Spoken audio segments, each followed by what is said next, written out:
Brother man? The brother can ask the question again. Okay, want me to start over? Or?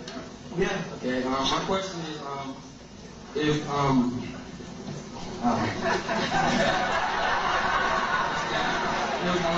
Inky was saying here to be ruler over the earth, and Anusen and little ruler over the skies to correct everything. My question is, the Inky send you redeeming himself by sending his son Murdoch, showing that he can do things as said to be done, or did Anu send you, or master teacher? Anu sends Inky, and Anu sends me. Inky couldn't send me anywhere. Because though I am spiritually related to Inky as his son, I reject everything Inky stands for because he opposed Anu. It was a strong decision because I was conceived through a reptilian wife of Inky as a disagreeable, a warrior, a defender. And I had to change my whole genetic structure recalibrated so that I could work on behalf of the new, but act as a defender of the innocent at the same time. So I had to be given the ability to kill when killing is not in the Anunnaki's nature. Thus it was necessary to be born to Eve, who was a reptilian, and I'd have a reptilian mentality as well as an Anunnaki's mentality as far as agreeable, ya, and disagreeable, way. I had to have both of those attributes because this is what you have. You have both an agreeable nature and a disagreeable nature sitting in this room. I don't mean there are some agreeable people and some disagreeable people. Everybody sitting in this room has agreeable in them and disagreeable. Everybody has a little devil in them. Everybody has a little God in them. In order for the being to come to you, to raise you up, they've got to have the kind of nature you have so that you can't trick them, because you're very good at it. Not this time.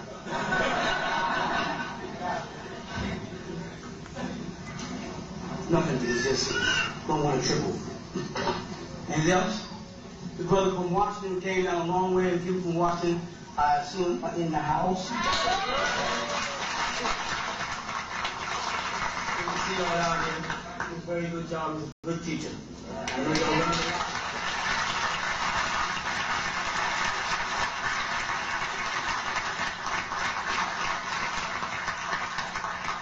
It makes me feel good to see young brothers coming up, because nothing is sadder than seeing a purpose destroyed, because maybe the leadership harbors and controls all the information for themselves in order to look heavy. And then when they pass on, there's no one to pick up that baton and keep running. It's good to see that these young men are coming up, and I'm hoping to see some young sisters get up there. Not necessarily, young doesn't mean nothing to me, though. You know how I was, young has nothing to do with age. You need stages of learning. I want to see some of these young sisters get up and also teach and carry this word out, because I know you know what time we're in. I know you can see the world and the conditions of the world. And needless to say, the clock is ticking louder than it ever ticked before. And time is running out. And I'm not going to preach doomsday. I'm not going to tell you that the end of the world is coming. The end of a kind of world is coming. The end of a kind of rulership is coming. And it's high time for it to go. So that the new world, and not new world order, but the new world can come into play where love rules and not emotions. All right? What else you want to talk to me about? Go ahead.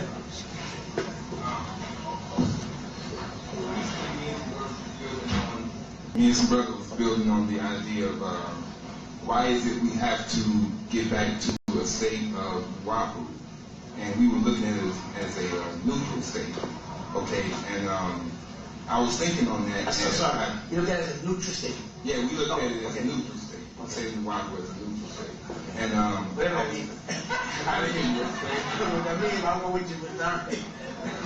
I don't know what it means. Go ahead. Okay, but I was looking at that and I was thinking, well, maybe while we're here dealing with this society, we have to focus more on our positive nature and suppress the disagreeable side of us, so that we could kind of like balance things out. Because I remember when you were saying that our planet has been surrounded by a almost disagreeable crystal-like energy thing, and I was thinking that if we were to focus more on our positive nature, suppress the disagreeable, will balance things out and allow us to be able to cope with the things that's going on in this society now. But later on, once we establish our state of Nuwapu, we will then be able to get back to that neutral state and then exercise both our agreeable and disagreeable using sound right reasoning. So if that's what's going on, is that what's going on? Is that why we have to focus more on our positive nature? That's probably a little heavier than what I would say. To me, sound right reasoning is already in each of us. What has happened is all our reasoning, our sound judgments, and most important, right decisions has been overlaid by theatrics. In other words, it took out reason and replaced it with belief. And in belief, if you try to reason out what you believe, then you'll be called a blasphemer or a troublemaker. If you belong to a religious denomination, let's say Christianity, for instance, for starters, and you're a devout Christian, and someone attempts to assassinate the Pope, you follow? You say that's a very sad thing. That's a very sick thing to do. That's how you see it. And that is a way to see it. But in Nuwapu, the next way to see it is, why is the Pope ducking? You follow? Why would the Pope attempt not to die if the greatest of all glories is to be back in the bosom of God? And if you are the Pope, you're about as close to the bosom of God as most or any man could possibly be. You have to ask, see, what Nuwapu does is it raises that kind of question through reasoning that bothers people. Because it says, why is the Pope driving around in a bulletproof vehicle if him and God is tight? Why is he trying to tell me to be good in order to go to heaven to be with God, and he don't want to go to heaven? Billy Graham passed out giving a lecture, and he's on his fourth collapse. His fourth collapse. And he is fighting to live. He is trying to live. He's got all kind of tubes in him, and breathing machines and heart pumping machines, and he wants to live. I would assume, get with me, I would assume that Billy Graham would want to die if Billy Graham believes in heaven. If he believes that when you die, you go to God and you go to heaven, why is he trying so hard to stay here? And the first thing that happens to most of the people in this room, once they become frustrated, is, I don't want to live. If they're religious, they don't want to go to God. Why is the Pope and Billy Graham and a multiple amount of other religious leaders, including my beloved brother, Minister Louis Farrakhan, standing around with a bunch of bodyguards standing around? And why doesn't he want to die if he believes in heaven? I don't believe in heaven. So I know some niggas can stand up with a gun right now and pull the trigger. So I got to learn to duck, because I don't believe. I don't believe in that shit.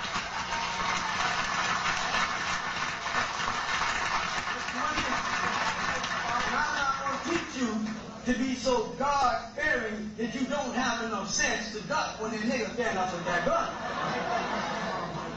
But the men that say they believe that they're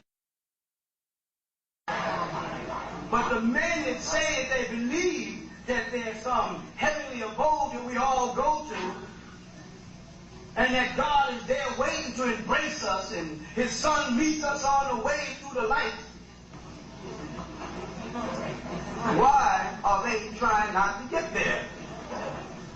This is what Nwapo is. So it's not about Nwapo being neutral. Nwapo is that dormant presence of divine in each individual that makes you question everything you are about to do, be it good or evil. When you're about to do something that is wrong, and you know it's wrong, something says to you, now you know this is wrong. And then something else says, but it's fun. Everybody that gets ready to bungee jump, everybody. While they're tying this thing on the ankle, a voice in the back of their head says, now you know this is some dumb shit to do. You know this is stupid now. Right? And as they get near the edge, they say, you know, I'm telling you now, this is real stupid. And as they look over the edge, they backtrack the rubber all the way back to the ankle. And something says, I'm giving you one more chance to think this out. Now this is stupid. And then they jump. And after they defeated that divine awareness in them, jumping becomes fun. It becomes a recreation. It becomes a ritual. Then they want to try something else, daring. Once you code over or blot out that Nwapo in you, and this is done through concentrated effort, it's done through words, it's done through gestures, it's done through the media. When I was talking to some people yesterday, I was saying, I want you to all think about this for a minute. Everybody complains about people talking about them behind their backs. You know what I mean? Someone, let me talking about me behind my back. I don't want nobody to talk to me any other place but behind my back. Because behind my back is my face. Behind my face would be the problem. So if someone said, I'm talking about you behind your face, then they're back there. But if they're talking about you behind your back, then they're standing in front of you.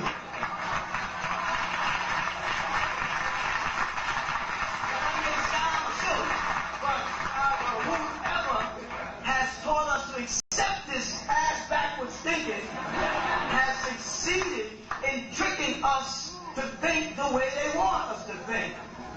And they tricked us into fighting Biggie Smalls against Tupac and had them really thinking they were gangsters. I mean, they really think they're gangsters. They make the faces, they make the videos with the hats and the guns, and they walk into clubs like the Godfather, and then they shoot each other.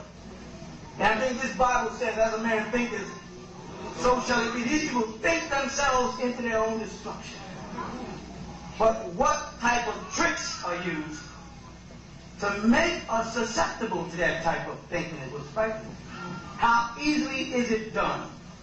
I remember talking to y'all months ago when kids were still wearing baggy clothes, and I said, pretty soon they're going to be fitting clothes. Yeah. They're going to tighten the clothes up. Sneakers has got to go. Lugs are in. After lugs comes in wingtips. Pretty soon the women are wearing tight clothes and wigs and nails and lips and everything because it's money involved. Ain't about nothing else but money. Now how is it that they can have 90% of the people who are on television you see today wear velvet? Because somebody decides it's time to bring in velvet. And now people are wearing velvet. And they decide next month it's time to bring in satin. People be wearing satin. That's because you have given up that Nwapo in you. You listen, you open your eyes and you digest things, and what you digest is